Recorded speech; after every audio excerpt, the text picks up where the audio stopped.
Hi friends, welcome back to my channel. అందరూ బాగున్నారా? నేను బాగున్నానండి. ఇంకా నేనైతే దీపావళి బ్లాగ్ని మీ అందరితో షేర్ చేసుకుంటున్నాను. చాలా లేట్ అయిపోయింది, కొన్ని పనులు ఉండటం వల్ల ఇంకా వీడియోసే పెట్టలేదు నేను. సో ఇంకా ఫైనల్గా ఈరోజు దివాళీ బ్లాగ్ మీతో షేర్ చేసుకుంటున్నాను. దీపావళి పండుగ రోజు మేము ఓలిగ చేసామండి. ఇది మా రాయలసీమ స్పెషల్ రెసిపీ. ఓలిగ చేసాము. ఓలిగ చేసుకోవడానికి ముందుగా కందిపప్పు తీసుకొని ఉడకపెట్టుకోవాలండి. దీంట్లో వాటర్ ఎక్కువ వేసాము, ఎందుకంటే ఆ వాటర్తో ఓలిగ చారు చేస్తామండి, చాలా బాగుంటుంది. అందుకనే వాటర్ ఎక్కువ వేసాం. కందిపప్పునైతే ఒక 80% మనం ఉడకపెట్టుకోవాలి. ఉడకపెట్టుకున్న తర్వాత ఆ వాటర్ అంతా వంచేసుకుని దాంట్లో బెల్లం వేసుకోవాలి. కందిపప్పు ఎంత క్వాంటిటీలో తీసుకుంటామో సేమ్ బెల్లం కూడా అదే క్వాంటిటీలో తీసుకొని దంచుకొని ఆ బెల్లంని కందిపప్పులో వేసి కొంచెం సేపు స్టవ్ మీద పెట్టాలండి. ఏదైనా వాటర్ ఉంటే అది ఇమిరిపో అంతవరకు స్టవ్ మీద పెట్టుకొని దించేసేయాలి.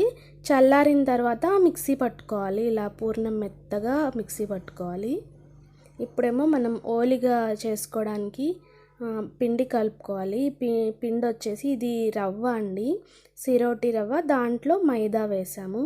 రెండు కూడా సేమ్ క్వాంటిటీలో తీసుకోవాలి. ఒక కప్పు మైదా తీసుకుంటే ఒక కప్పు సిరోటి రవ్వ తీసుకుని మిక్స్ చేసుకుని దాంట్లో కొద్దిగా పసుపు వేసుకోవాలండి కలర్ కోసం. అలాగే కొద్దిగా ఆయిల్ వేసి పిండిని చపాతీ పిండిలా కాకుండా కొంచెం లూజ్గా కలుపుకోవాలి.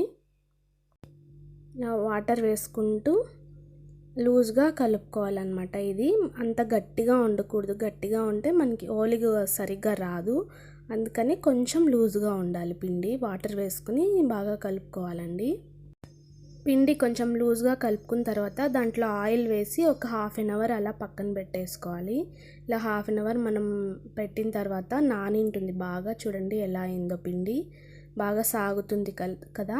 ఇట్లా కొంచెం సేపు నానబెట్టేస్తే అట్లా తయారవుతుంది పిండి. ఇప్పుడు ఓలిగ చేసుకుంటున్నాము.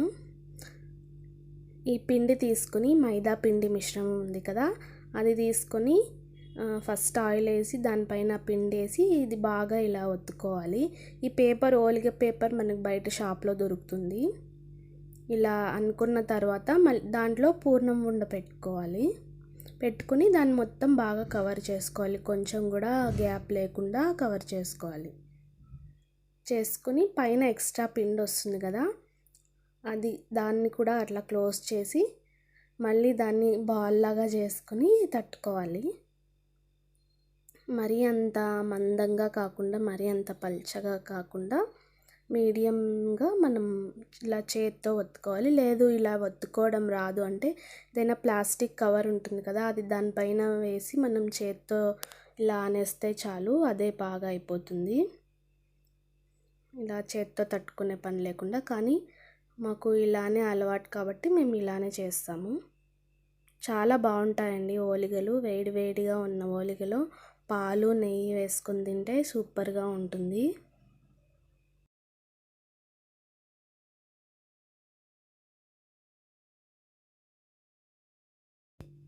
పెనం కొంచెం హీట్ అయిన తర్వాత దానిపైన ఆయిల్ వేసుకుని ఆ ఓలిగ పేపర్ ఉంటుంది కదా మనం ఓలిగ తట్టుకున్నది, అది దానిపైన వేసి కొంచెం సేపు అట్లా పెట్టేస్తే చాలు, అది అతుక్కుని పోతుంది పెనంకి. మళ్ళీ మనం ఈ పేపర్ని తీసేసుకోవాలి.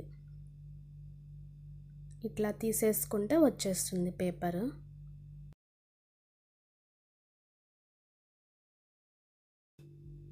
ఓలిగ ఒక అటు సైడ్ బాగా కాలింది. ఇప్పుడు మనం తిప్పేసుకోవాలి. జాగ్రత్తగా తిప్పుకోవాలండి, లేదంటే అది విరిగిపోతుంది. చాలా స్మూత్గా ఉంటుంది కదా, తొందరగా విరిగిపోతాయి ఓలిగలు. ఓలిగ కాల్చేటప్పుడు జాగ్రత్తగా కాల్చాలి, లేదంటే అవి విరిగిపోతాయి. ఇంకా అటు సైడ్ కూడా బాగా కాలిపోయింది. ఇంకా మనం దీన్ని పక్కకు పెట్టేసుకుందాం.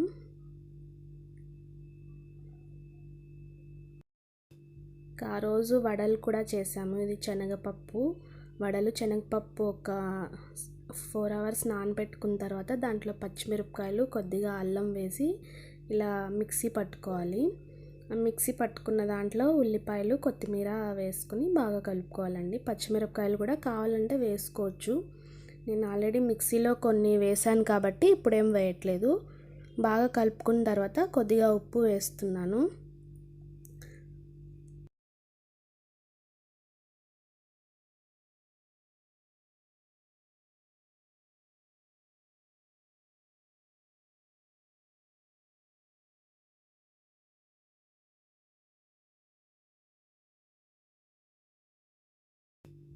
పిండి బాగా కలిపేసాం కదా, ఇప్పుడు ఆయిల్ కూడా పెట్టేసాను స్టవ్ మీద. ఆయిల్ కూడా కాగిపోయింది.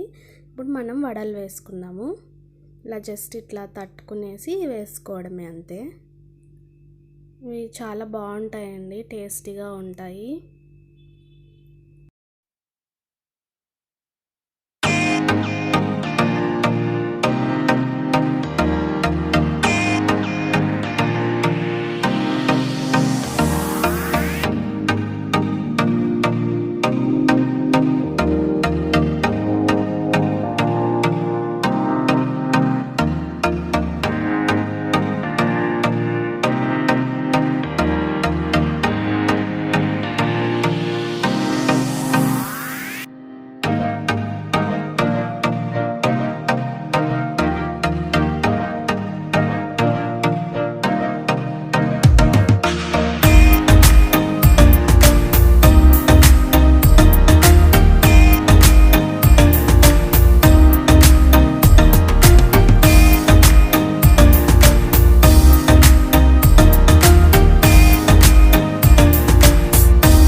ఇంకా దివాళీ రోజు స్పెషల్స్ వచ్చేసి మా ఇంట్లో వైట్ రైస్, ఓలిగ చారు. ఓలిగ చారు అయితే సూపర్గా ఉందండి, చాలా టేస్టీగా ఉంది.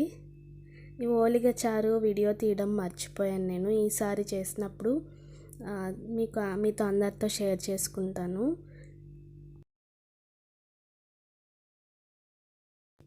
ఇంకా ఓలిగ, వడలు, చిత్రాన్నం చేసాము. ఇవే అన్నమాట దివాళీ రోజు స్పెషల్స్. ఇంకా అప్పలాలు, పాలు, ఇవి ఓలిగలోకి వేసుకొని తినడానికి పాలు. ఇంకా ఈవినింగ్ ఏమో వీళ్ళు కొన్ని క్రాకర్స్ కాల్చారు, అంటే ఇవే అన్నమాట. ఇంకా వీళ్ళు ఎక్కువ కాల్చరు, ఎందుకంటే వీళ్ళకి భయం అండి పిల్లలకి, అందుకని తీసుకురాలేదు. నాని గడు ఎక్కువ భయపడతాడు. ఇంకా ఊరికే ఇవి మాత్రం కాకర పుల్లులు, ఇవి ఏమంటారో తెలీదు, ఇవి తీసుకొచ్చాడనమాట మా హస్బెండ్. ఇంకా వాళ్ళు భయపడతారు కదా, ఎందుకని ఏం తీసుకురాలే, ఇవి మాత్రం తీసుకొని వచ్చాడు.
అయ్యో ఎన్ని అయిపోయాయి అది ఇంకా ఉంది.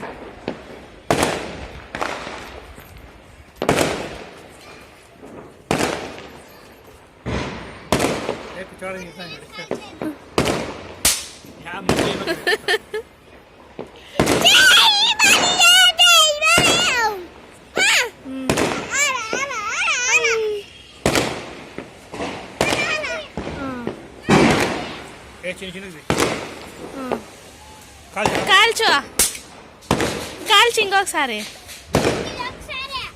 కాల్చు ఇక్కడ పెట్టు.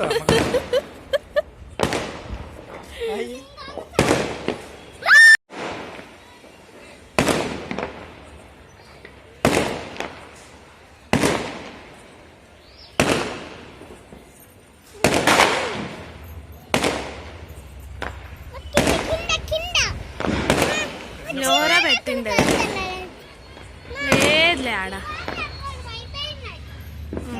అయిపోయా.